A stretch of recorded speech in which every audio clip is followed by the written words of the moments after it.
Everyone has a story to share, and in celebration of the upcoming MomentumFest event in Denver from June 24th to the 26th, I'm speaking with some of the presenters about their journey in the Pilates world, how they discovered Pilates, and how they came to be teachers and instructors and studio owners. Join me for this lovely conversation today with my very special guest, Kristin DiMiceli of Garage Pilates in Orange County, California. Well, hi there, I'm Sarah Glanfield. I'm a business and marketing strategist just for boutique fitness studio owners like you. If you're ready to be inspired and make a bigger impact, you're in the right place. All you need are a few key strategies, the right mindset, and some support along the way. Join me as I share the real-life insights that will help you grow a sustainable and profitable studio. This is the Pilates Business Podcast. Welcome back to the Pilates Business Podcast. I'm Sarah, and I'm super excited that you're here with us today. I have got my coffee. I am ready to go, and I am joined by Kristin DiMiceli of Garage Pilates. Or should I say Garage Pilates? I kind of like it with the accent better. That's awesome. I always struggle with that one. She's based in Orange County, LA, and I'm having her on here today to talk to us about all things Pilates business, but also all things MomentumFest. Because as a sponsor of the upcoming event in June in Denver, Colorado, Kristin will be presenting, and I wanted to give you all a sneak peek behind the scenes of what to expect if you're attending the event, and maybe a little bit of, what you could expect if you're thinking about attending MomentumFest. So welcome, Kristin. Oh, thank you so much for having me. I'm so happy. I'm so excited to chat with you today. But before we kick off, I've got loads of questions I want to ask you. Why don't we start? Can you tell us a little bit about how you got into Pilates, and then maybe a little bit about how you got into your Pilates business and how that all got started? Absolutely. Yeah, for sure. So I am originally from a little place called Missouri. And then when I initially moved to California, I moved to LA, and I was committed to experiencing all things LA. And to me, I'm talking like I tried sushi for the first time and went to the ocean and all that. But then I saw a Pilates studio, and I seriously wish I could remember the name of it. It was on Crescent Heights. That's all I know. That was the street it was on. I was like, oh, what's this? So I went in and had a session on the reformer. And I had never even heard of Pilates. I'd never done mat work. And this was in, oh my God, let me do some math. It was in 1998. Yeah, so it's been a minute. Early days. Yeah. Yes, it was old school. And the reformer, okay, it wasn't like the wooden balanced body. That's what I have in the studio now. It wasn't that. It was completely black and really low to the ground. So maybe a leg row style, but of course in 98, I'm doubting it wasn't a leg row, but so really low to the ground. And I was thinking, this is equal parts scary, fascinating, fantastic, and a heck of a workout. And I had a teacher, some guy who really was excited about Pilates, and he told me so much about it. So this was my first experience with Pilates and a fantastic teacher. Like you're winning when that's your exposure. You're winning. For sure. A good first session for sure. I left and I was like, well, that was weird, but loved it. And then I ended up moving to the beach and life happened. And then the next time I took a Pilates class was basically on accident. I was really into kickboxing at Gold's Gym. And I went in for my regular 4:30 kickboxing class, and the teacher was absent. And in a gym setting like that back in the day, and this is probably 2000. Yeah, 2000. They were like, well, we are going to provide you with a mat Pilates class. And these are hardcore cardio people that were displeased, to say the least. And side note, I was a tough student in whatever class I took there. So I always think, like, right now, I'm living my karma. If I teach a class in my studio and there's a new student or a student who came and they really wanted to take class with like Leslie or Aaron or someone else at the studio, and they see me and they get crabby, and I'm like, you know what? I get it. That's my karma, because I was the naughty little student and I was feisty when there was an instructor that wasn't who I thought it was going to be. Love it. Oh yeah. But back to the kickboxing Pilates experience. So I took this mat class and I didn't jump in with the best of attitudes, but I remember thinking, oh, I like Pilates. That was that cool thing I did on the machine. So now I'm experiencing it on the mat and loved it, everything about it. So I stalked the instructor down, and it turns out she teaches at a couple different like yoga studios at the beach. So I followed her there, and I just got really into it. And the whole time I'm working as a pharmaceutical sales rep. So my job is very busy. It's a lot of travel, but I pick up these like little mat exercises I can do while traveling. They're easy to, and I think I'm kind of remembering them correctly, but it was hard. So as life progressed, I got married and was still working pharmaceutical sales, but it was time to talk about having a family. And I was like, I cannot travel like this and have a baby. I don't know how to do that. And then I realized I quickly didn't even know how to be a mom, but that's another we all? story. That's one of those learn on the go things. Yes, kind of like instructed at first. So we made the transition. I was like, I love Pilates. It's something that I love to do. It's the only workout that I've ever been like waking up and thinking, man, I cannot wait to go to the Pilates studio today and work out. So as luck would have it, and I always feel like your life is set up kind of like divine intervention. It just nails it for you. Right around the corner from the house where my husband and I were first living was an amazing Pilates studio with a certification program. Wow. Very cool. It was Long Beach Dance Conditioning was the name of it. Marie-José was the head instructor, and I signed up for that. I was working in sales while attending. So luckily no kids were in the picture now because I had no extra time. And then once I got the certification, I transitioned into that as a career, and it's been amazing. And then, so that was back in 2003. That's when I started my first garage. I got a reformer, a used reformer. I bought it from Siri Dharma Galliano, who was in Beverly Hills at the time. And I set it up in the garage, and Garage Pilates was born. And then my husband, he had a job at the time, and since then he's transitioned, but he had a job at the time that required us to relocate. So our goal was, okay, when we have kids that enter school, that's when we're going to be like, okay, game on. We need to be settled and we won't move around so much. That hasn't exactly happened the way we thought, but so as a result of that, I had a Pilates studio in our garage when we moved around, but I also got the really good opportunity to work at different studios. So in Northern California, we lived, in the Midwest, in New York, LA, Orange County. So we got to jump around. And it was, I do believe that it's kind of geographical. Like it was a different style wherever I was living. Not so different that you would be like, what's this? But, like a different flair on it. Right. So that was a good experience. I loved that. So how many times did you move? Oh my gosh. Let me do some math again. So we left Long Beach, went up to Redondo, then Northern California. We lived in Los Gatos up there. We moved to Kansas City, and then New York, not New York City, but like Western New York, like think Buffalo, New York. That's the part of New York where we lived. And then back down to Southern California. And then, so I've had 6 or 7 garage Pilates. So then here, when we finally like settled in and the kids are in school and we're like, okay, we are here.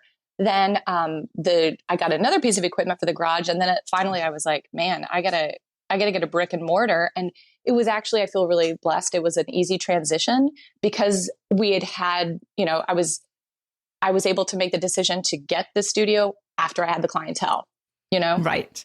And I'd imagine having, when you move locations like that, you are starting over because presumably this was before the time of, what we all know how to do now, which is online classes and taking clients wherever we go, right? This was like every time you move, you're like, okay, this is a new business in a new area with a new set of clientele.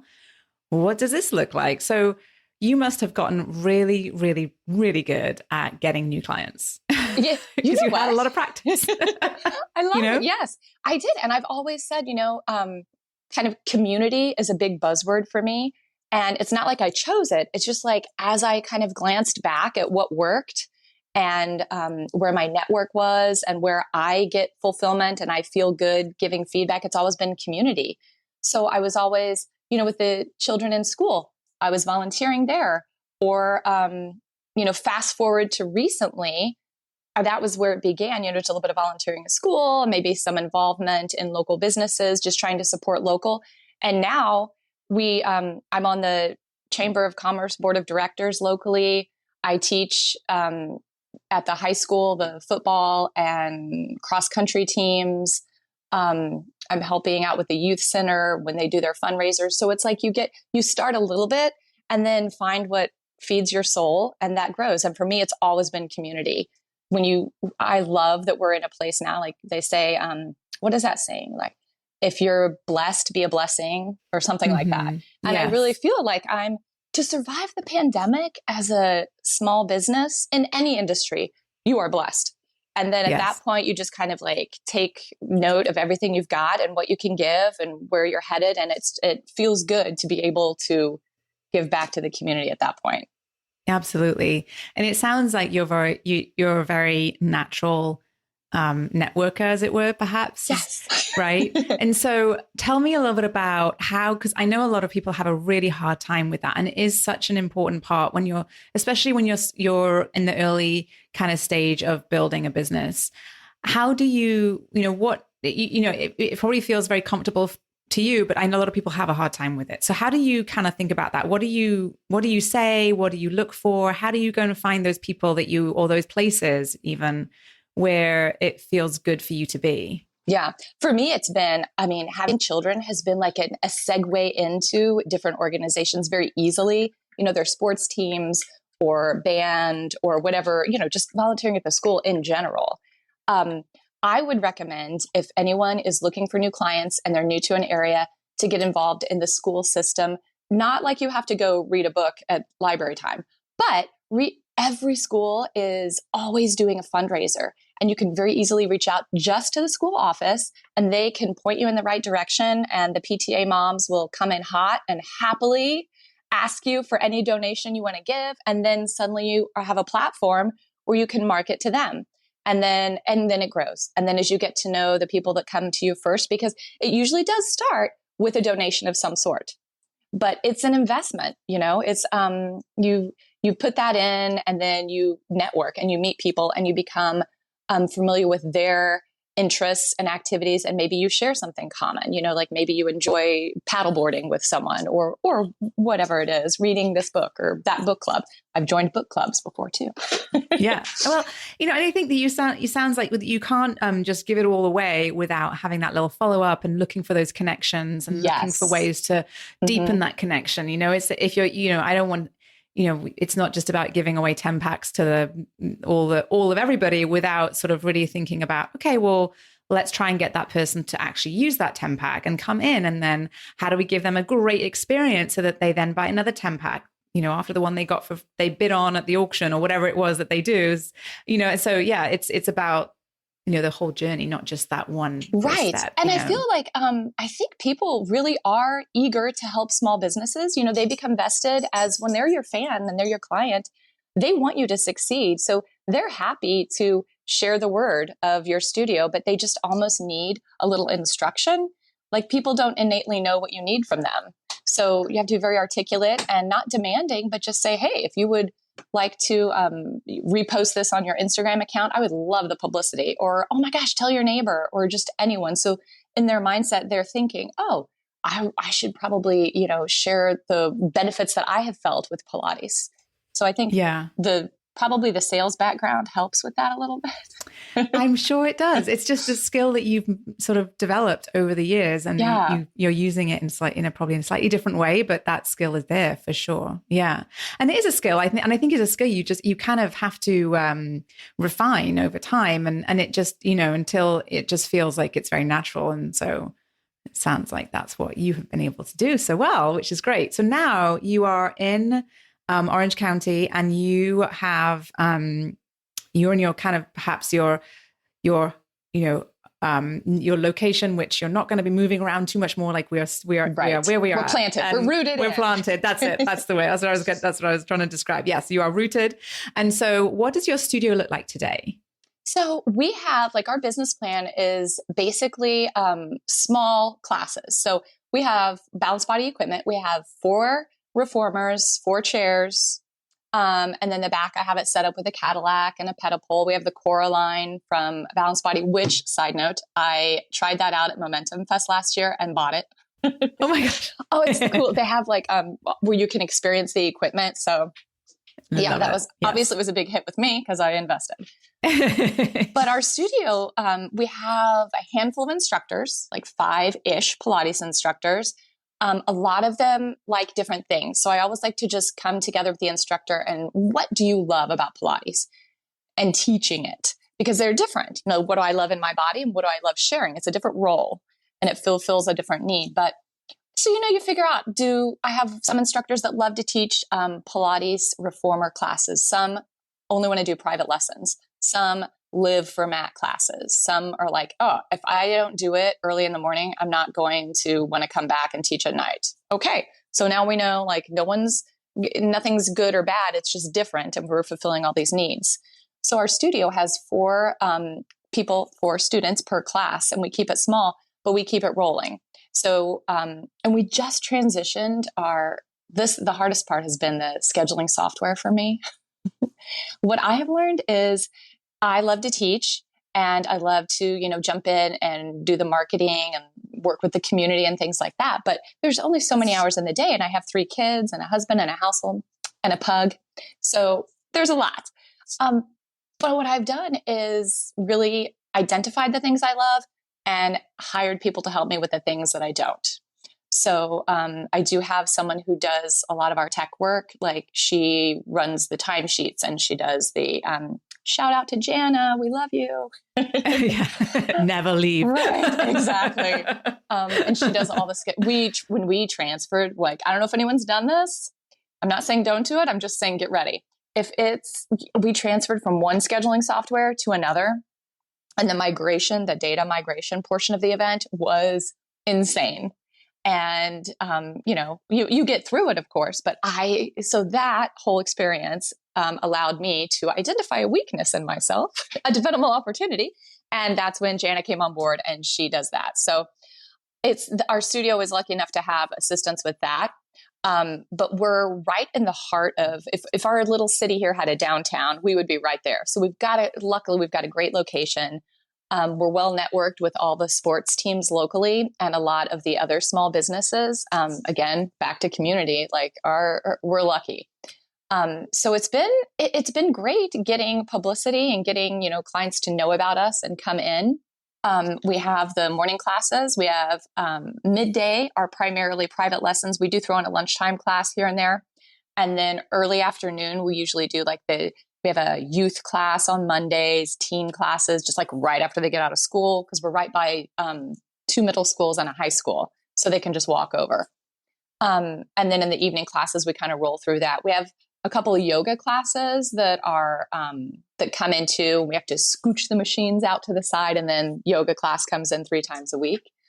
And then here's what I love, and I would give this as a pro tip to any studio owner or someone trying to make a schedule. Our weekend classes are shifts. So we do rotating shifts. So no one instructor is committed to my Saturday is Pilates. It's like at the beginning of 1 month, I look ahead and I reach out to the instructors and I say, what weekend would you like to work next month?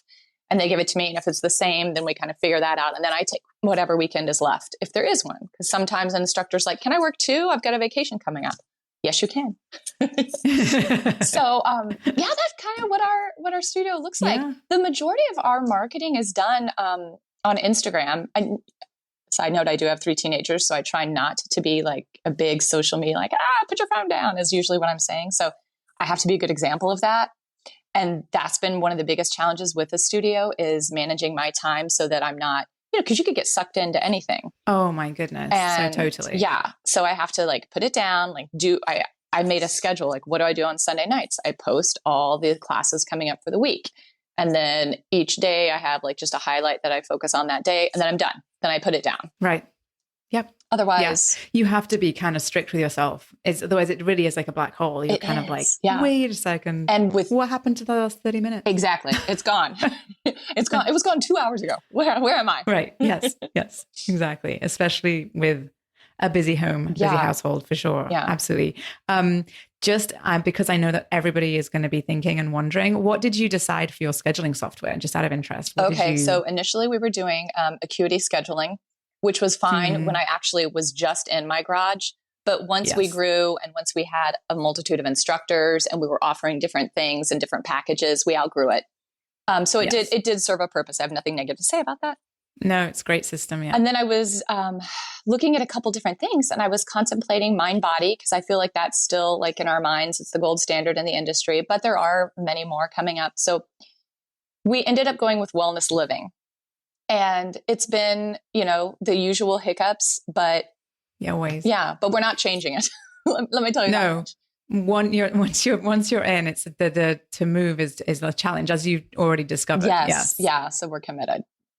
The data migration is not always simple. Right. But if you do decide to move ever, I think what you have done is really important, is to be aware of how much is involved in moving. It's not something you can just flip a switch and be the next day as you're all on board with a new scheduling software. And, it is very sticky because you have to move all your data. So it's worthwhile doing a lot of research and demos and all of those things. The demos are key.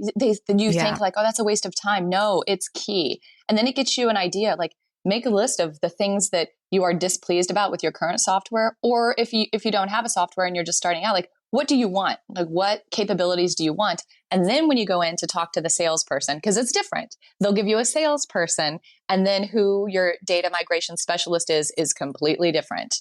So you have to really ask the tough questions and even list the things you like about your current software and what it allows you to do. Because I've also seen people move softwares who expected the new software to do the same as the old software plus what they've told them. And actually it hasn't. And so then they've been halfway down this data migration and realized that actually, no.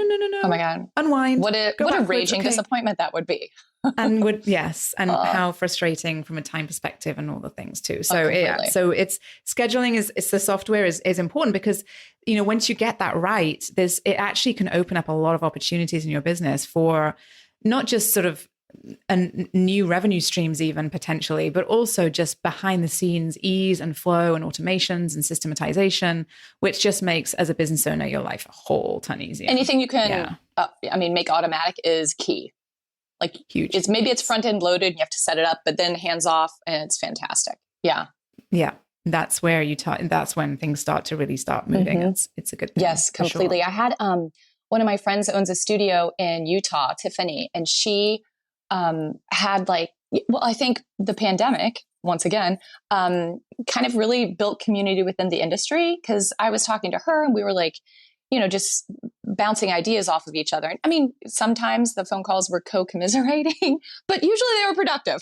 And she had put together, she went online, which she already was, but she was telling me about the platform. And I was, I took a Zoom class with her just to experience it and get in there. And from the client perspective, I liked wellness living.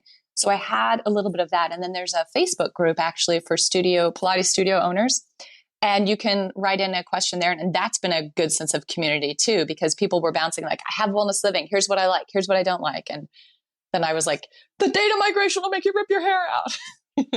So that was nice. But again, we do have a good community here, leaning into it and actually taking advantage of everyone.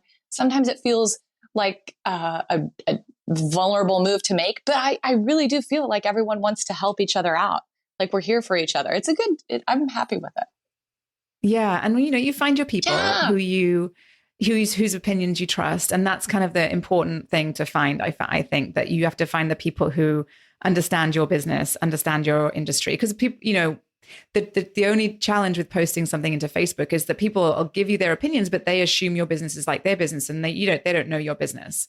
And it can be very different. And I've been in enough of these groups for long enough to see two people who I know, and they're giving each other advice, and I'm like, oh no. Oh no. How do I intervene politely? Can I just give everyone a bit of perspective here? You have very different business models and very different goals. And you both are working in the, what you're doing was absolutely best for you, but just because it works for someone doesn't mean that it's going to work for someone else. It's just like Pilates, right? We're not all doing exactly the same thing in exactly the same time. We're doing it in our own way or our own, what we can and, what makes sense for us. And so, yeah, it's interesting to see all of that too, but it's good to find your people that you can rely on for smart, sensible advice for sure. So I'm super excited that you're going to be presenting at MomentumFest. Yes. Oh my gosh, I am too. So the very first year MomentumFest happened, I did not attend. But it was 2018. Yeah, I think so. And so I did watch it. I didn't even know it was happening, but I did watch it go down on Instagram. And I remember specifically, Jenna Zaffino, she was posting about it. And I was like, first of all, she's so fun herself, but her I was like, what? I don't understand why I'm not there. I need to be there. So then the next year, I went, obviously. I was an ambassador that year, loved it. It is, if you've not been, the vibe is just the coolest, the most, again, community. You can take as many classes during the day as you want, or as few. I mean, you are at a nice hotel, there's a pool, there's some fun to be had. You buy your ticket and then you have access to any and all of it. And then, and one of my favorite things is the dinners at night. The vibe is so welcoming that you can plop down with strangers and be like, oh, hi. And everyone's so excited to meet each other. It's like summer camp for fitness enthusiasts, if you will. And it's not all you're not doing Pilates 8 hours a day. There's some really cool, unique classes. There's cardio classes thrown in there. And when you have maybe you hit it really hard and did 3 workouts and then need a moment to rest your body, but you still want to be involved in the community, there are classes where you can just come and round tables for discussion. Or maybe I'm presenting a class this year on tapping, which if you don't know what that is, it's think acupressure, but it's primarily for neck and above. And your fingertips are key here, and they would just tap into certain pressure points on your face. So the idea is meridians flow through us, energy, your chi flows right through you. Sometimes it gets stuck with, it could be a physical energy. It could be emotional trauma. It could be a roadblock you've hit in your spiritual development. And this is a self-soothing and energy clearing technique. And that is a very, very reduced description of what it is. But, for time constraints, that's what it is. And I have some really cool success stories just personally and with my family using it. But that isn't a crazy workout. It's more of, we're going to dim the lights and we're going to really focus inward. But that's part of wellness. And I love that Jessica embraces that. She knows there's movement and there's mind-body connection. And then there's the amazing party on Saturday night where we dance our socks off. And last year was fantastic. When they played Footloose, I've always enjoyed that song, but I don't know what happened. We all just hit the dance floor so hard. And I've probably heard that song just a handful of times since then. And it takes me back. Yeah. Fantastic. Yeah. I know. Isn't it amazing to get everyone together and in the same room after what a challenging couple of years we've had? We've been missing and we've all missed it and we all need it. And you appreciate it so much more. And I think that's what happened. We were all just all that pent up, I miss people because we're social people. Even if you're not a major extrovert, you still, as a Pilates instructor or fitness instructor, you get something out of being one-on-one with someone and seeing them and, feeding off their energy. So it was so fulfilling to be back in there in the mix. Yes. Yeah, I think that's right. You feed off of other people's energy so much when you're a teacher and you're working so closely with others, and having not had that to the same degree is, for sure. Grab onto it. For sure. We were back out there. Wonderful. That was awesome. Oh, I'm so excited for you. It's going to be such a fantastic event again this year. I'm so excited that you're going to be there and presenting and sharing all of your amazing knowledge and meeting more people and all the good things. Yes, so thank you. Oh, I'm excited. I'm counting down. I did a count. I think it's what is it? 16 weeks? 17 weeks? It's not, it's close. March always gets confusing because we hit the March Madness and then I'm like, what day is it? I know. Are we doing double legs? Yes. What's going on? What do I post today? We're in the mix. Yes. Oh my goodness. Oh, well, thank you so much, Kristin, for joining me today. This has been such a fantastic conversation. I could have talked to you for another 2 hours. But this was awesome. Thank you for having me. We'll have to have you come back on another time and talk more. And but thank you so much for coming. It's been wonderful to chat with you. Did you love this episode and want more? Head to spring3.com and check out my free resources that will help you run a profitable and fulfilling studio business. And before you go, one last reminder, there is no one way to do what you do, only your way. So whatever it is that you want to do, create, or offer, you've got this. Thanks again for joining me today and have a wonderful rest of your day.